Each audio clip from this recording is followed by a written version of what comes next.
Okay, this video is going to be about how to create a pinch pot, which is a traditional technique that is used by ancient cultures and is still used here today to create a fast handmade pot that you can use to put things in, like a little container. So for the purpose of this time, we are using the Crayola air dry clay, which can be purchased at Michael's or Hobby Lobby or Joann Fabrics or any of those places in the Crayola aisle.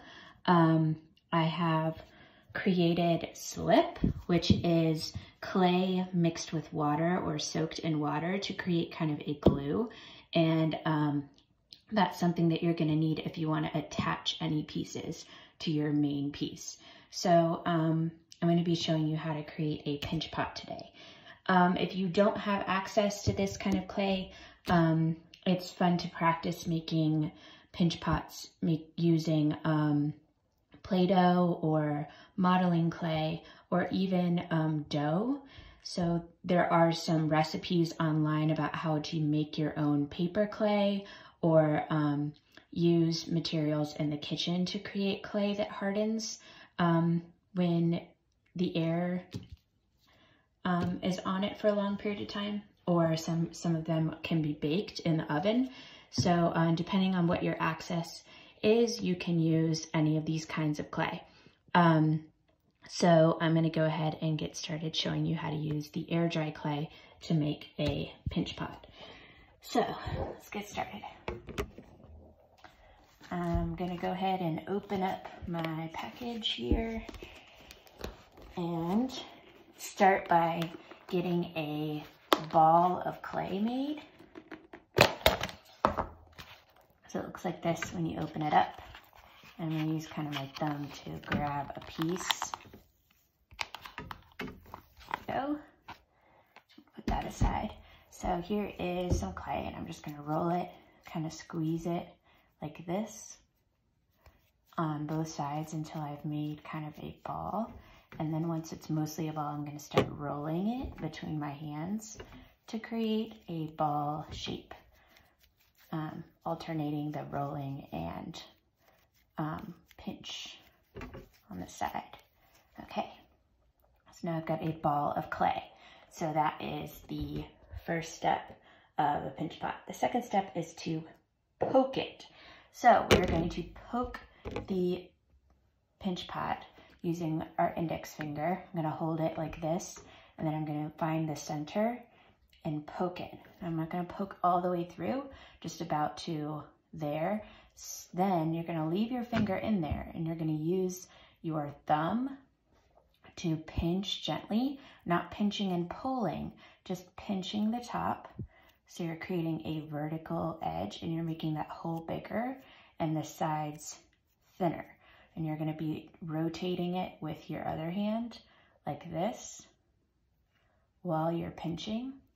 So you're pinching and turning until you like the size of the hole and the width of the sides. So now we've got our basic pinch pot. So to make it look pretty, you want to kind of create a base at the bottom. So you just kind of use gravity to drop it until you've got a flat bottom like that. You can also use your slip or water, which looks like this, and you can kind of dip your finger in there and wipe the inside to make the texture of the inside a little bit more smooth.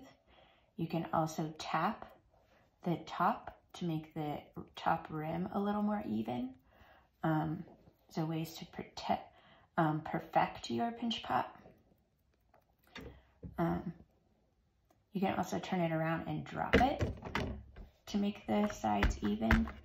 So kind of created a little rim there, so you can see where that connected. And then you can also rub the sides. So this is going to get kind of slippery, which that will dry out. So then you want to place it and just let it dry. So at this point, it's nice and wet, so you don't want to mess with it too much. You want to kind of leave it alone for a while and let it dry out. So you've got a nice pinch pot. So now the package says that it is probably going to take about, let's read, 2 to 3 days is about how long it takes to completely dry. Once it's dry, you can paint it with acrylic paint or tempera paint and decorate it, or just leave it like that and it will stay dry forever. It won't be quite as hard as kiln clay, but it'll still kind of give you a chance to practice those clay skills and create something permanent. So our next video is going to be about how to create a coil pot. So check that video out in the channel.